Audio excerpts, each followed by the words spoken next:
Phantasm, Shadows of Unity, Part 3, The Hive War. The air in La Familia hung dead.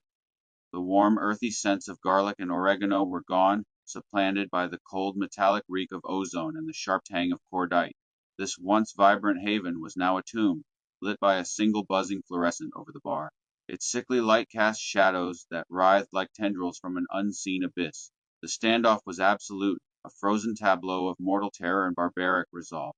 Antonio, Vito, Rocco, and Sal formed a half circle, a wall of Klingon fury. Their shotguns were leveled like spears, aimed at the center of the room. Their target was Jian Wei. He stood alone, his battered monk's robes torn. His new inhuman eyes glowed with a soft green-gold vitreous light, a forbidden radiance from sanity-eroding caverns. At his shoulder, his silver phantasm hummed, a low spiritual alien note that vibrated in their teeth.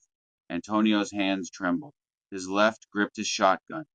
His right clutched the broken jade dragon pendant at his throat, a talisman against the monster that wore his brother's face. Gian, Antonio's voice was a choked, dangerous whisper. Madre di Dio, what are you? You lied to me. I'm wearing your pendant. And that ain't Antonio. Vito's voice cracked with panic. Look at his eyes, that's the Nix. He's one of them. It was the logical human assumption. The disease had finally taken him. No, Gian's voice was raw, a primal cry. It's not Nix, it's Verthani. Antonio, you have to trust me, I died. He brought me back. Trust you?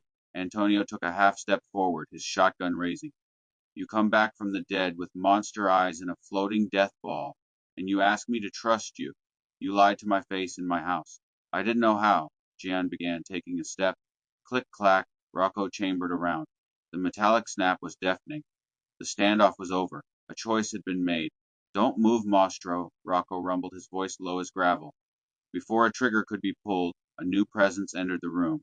He did not use the door. Jevenin, the tall man, phased through the solid brick wall, a spiritual display of Verthani power that was as silent and terrifying as the grave. He glided into the center of the room, a 7-foot-tall gaunt specter of ancient science, his own phalanx of silver orbs materializing around him like summoned familiars. The shotguns as one swiveled to this new, greater threat. Jevenin didn't deign to glance at the weapons. His abyssal eyes, pools of infinite darkness, were fixed on Jian Wei, his face a mask of cold disappointment. Put down your flesh tools, he rumbled, his voice vibrating the bottles on the bar. They are useless. You, Antonio spat, his shotgun now aimed directly at Jevenin's chest. The spook from the dock. You did this to him. I saved him, Jevenin corrected.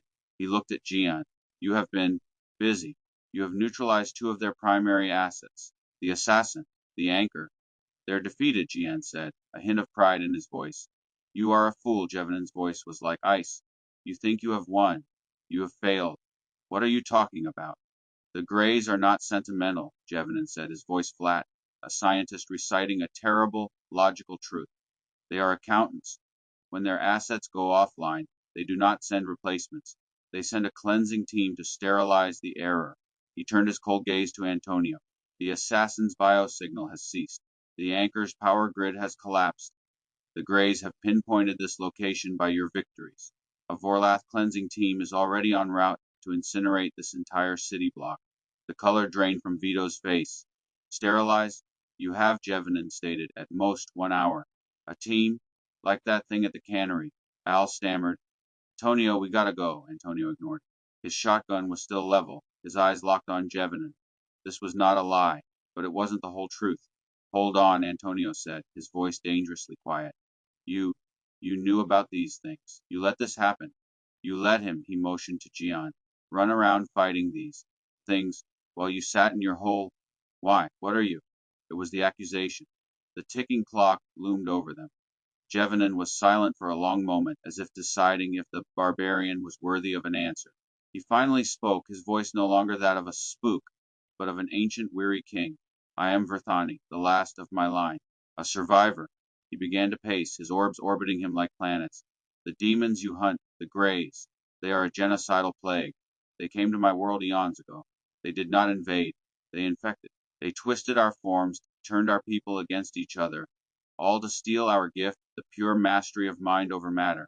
My entire race was annihilated. The crew listened, transfixed. This was a gospel of a dead world.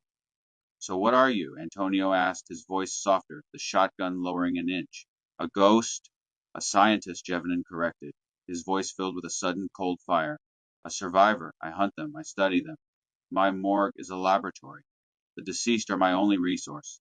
Their DNA, their vessels, are the keys to understanding the Gray Plague.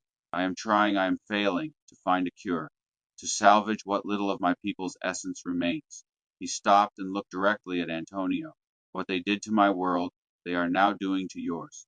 The Nyx is the same plague, modified for your biology. It doesn't just kill, it converts, it harvests. You are not just being invaded, you are being consumed. The bridge was built. Antonio understood. This thing was not a villain, but a fellow janitor, a victim trying to cleanse an impossible mess. He slowly, deliberately, lowered his shotgun. So all this, it's just research for you? It was, Jevenin said. He nodded to Gian. Until he, in his chaotic, predestined sacrifice, made it a war. He has forced their hand. And now, Jevenin looked at his own pale giant's hands. He has forced mine. So what's the plan, Spook?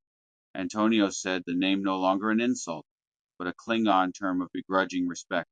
We can't fight a cleansing team. We do not fight the cleansing team, Jevenin said. That is a battle of attrition we will lose. We must cut the head off the snake. The gray mastermind is in the central hive. He pointed to Gian, is the only one who can get close, to wield the clean Verthani science their carnal core. But he needs a path. He looked at Antonio's shotgun. Your flesh tools will provide that. Your barbaric vitality is the hammer we need. Antonio looked at Gian, then at his crew. This was the platonic justice, their purpose. He gave a grim, Jack Burton smile and racked his shotgun, the sound a definitive metallic vow. All right, we're in. La Familia. All of us will be your barbaric flesh tools. We'll get you to the snake. The descent was a journey into hell, a Bible art engraving brought to visceral life. The subway power station was no longer human. The Grey's ungodly tech had fused with it, creating a biomechanical carnal landscape. The walls were not concrete, but a pulsating, weeping mesh of cable and fissured flesh, oozing an ichor that dripped like the tears of damned souls. The air was thick with the ozone and ammonia reek of Nyx, a visible green fog that cloyed in the throat. This was the domain of the demons, and into it the janitors led the way. Rocco Sal left Vito, watch our ass. Antonio roared, his voice a barbaric battle cry in the corrupted tunnels. This is our town. Let's take out the trash.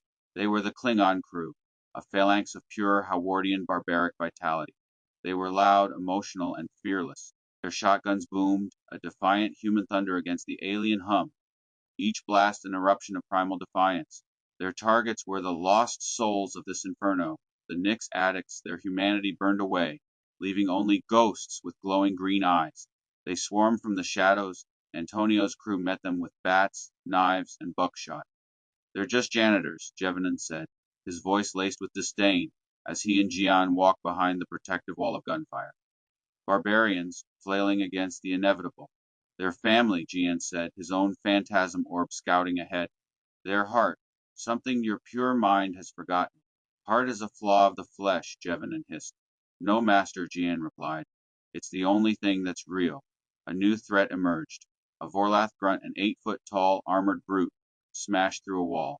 The shotgun's barked, pellets sparking harmlessly off its armor. It raised a kinetic pulse rifle. Flesh fails, Jevenin stated. He didn't move, he simply willed. A half dozen of his phantasm orbs shot forward. A driller orb shattered the Vorlath's optic. A bladed orb severed its weapon arm. It was over in a second, clean, scientific.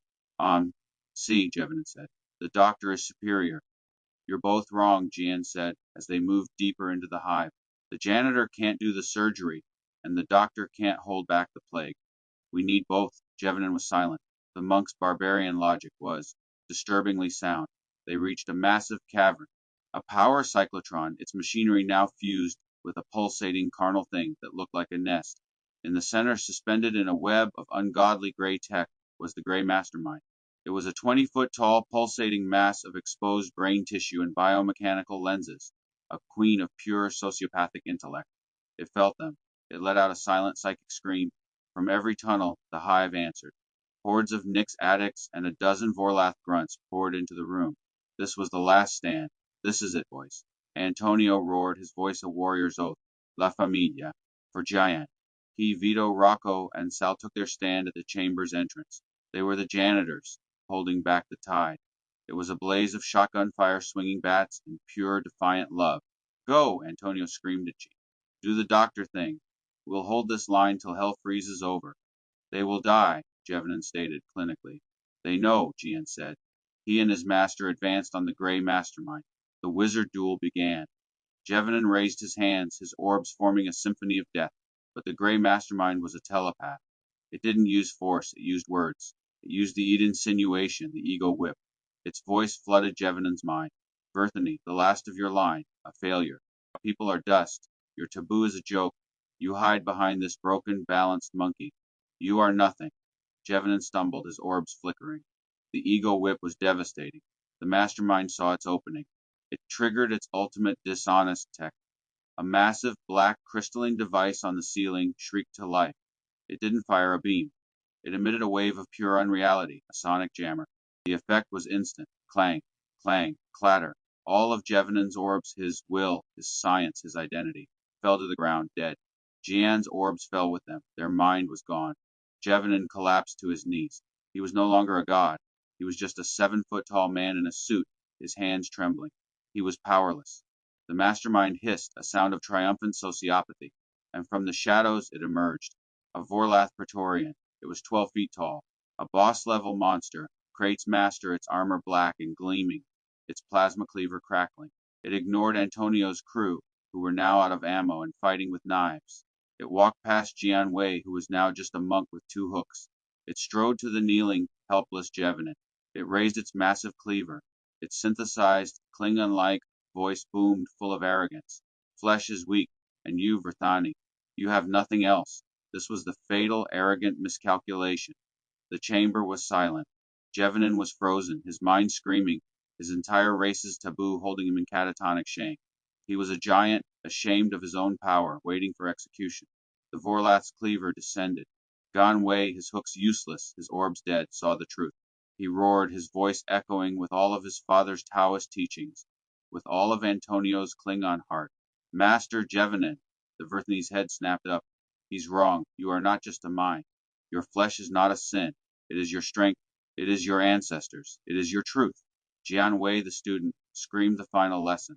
Balance! Jevenin looked at the descending blade. His abyssal eyes, once cold, now burned with a primal barbaric fire. The cleaver was an inch from his skull. He moved. His atrophied hand shot up and caught the 12-foot monster's wrist. The sound of Praetorian's advanced hydraulics shattering was a cannon shot. The Bible art moment had arrived. This was Samson. This was Hercules. Jevenin, the scientist, roared, a guttural physical sound of a giant awakening. He stood, not as a gaunt undertaker, but as a Verthani giant. His latent forgotten, taboo strength erupted. It was not a fight. It was a dismantling. The Vorlath, the pinnacle of gray enforced strength, was now a toy in the hands of a barbarian god. Jevenin seized the Praetorian's head in one hand, its weapon arm in the other. He pulled. The sound of the monster being torn apart with bare hands filled the chamber. It was brutal, shocking, and visceral. Jevenin stood panting, covered in the Vorlath's black blood, his suit in tatters. Jian Wei saw his own opening. He was not a Verthany. He was a Shaolin monk. He ran up a pile of carnal gray tech, his body a blur of pure physical harmony. He leaped and hurled both of his tiger hooks. The hook spun, a silver blur, and slammed into the psionic jammer, sinking deep. Jian yanked. The dishonest tech tore from the ceiling in a shower of sparks and shattered. The jammer was dead. Instantly their powers returned. Jevenin's orbs rocketed from the floor, spinning around him, now combined with his newfound physical fury. He was whole. He turned. The gray mastermind in its web was thrashing, its brute gone, its trick broken. Jevenin looked at the monster. He was now a true hybrid of mind and body. He raised one hand. He didn't need to touch it. Psychokinesis. Disintegrate. The gray mastermind screamed, a psychic, soul-tearing sound that echoed across the planet as it was unmade molecule by molecule. The hive mind link was broken.